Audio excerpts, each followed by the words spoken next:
நீங்கள் பார்த்து கொண்டிருப்பது நியூஸ் 21 செய்திகள். தமிழ்நாடு செய்திகளை உடனுக்குடன் தெரிந்து கொள்ள நியூஸ் 21 செய்திகளை பாருங்கள்.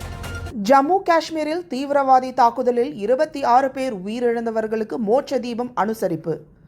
ராணிப்பேட்டை மாவட்டம் திமிரி பேரூராட்சியில் தீவிரவாதிகளின் தாக்குதலில் பலியான 26 பேரின் ஆத்மா சாந்தியடைய மோட்ச தீபம் ஏற்றும் நிகழ்ச்சி நடைபெற்றது. ஜம்மு காஷ்மீரின் பஹல்காம் பகுதியில் சுற்றுலா பயணிகள் மீது கடந்த 22ஆம் தேதி தீவிரவாத தாக்குதல் நடத்தப்பட்டது.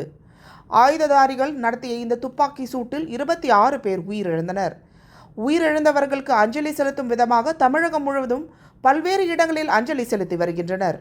இந்நிலையில் ராணிப்பேட்டை மாவட்டம் திமிரி பேரூராட்சியில் உள்ள கெங்காரம் சுவாமி மடம் சார்பில் தலைவர் ஆறுமுகம் தலைமையில் உயிரிழந்தவர்களின் ஆத்மா சாந்தி அடைய திமிரி திரௌபதி அம்மன் கலை அரங்கில் மெழுகுவர்த்தி ஏந்தி மோட்ச தீபம் அனுசரிப்பு நிகழ்ச்சி நடைபெற்றது.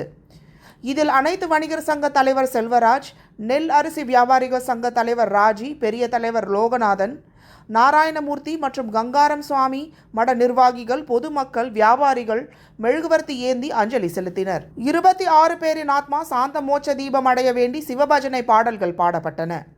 நியூஸ் 21 செய்திகளுக்காக பாஸ்கர். கள்ளக்குறிச்சி மாவட்டம் சின்னசேலத்தில் சிறுமலர் மேல்நிலைப்பள்ளி, இதயா நர்சரி பிரைமரி ஸ்கூல், சிறுமலர் தொடக்கப்பள்ளியில் தமிழ்நாடு அரசு வழங்கும் நலத்திட்டங்கள் அனைத்தும் மாணவ மாணவிகளுக்கு முழுமையாக வழங்கப்படும். 1ஆம் வகுப்பு முதல் 8ஆம் வகுப்பு வரை தமிழ் வழி கல்வி முற்றிலும் இலவசம்.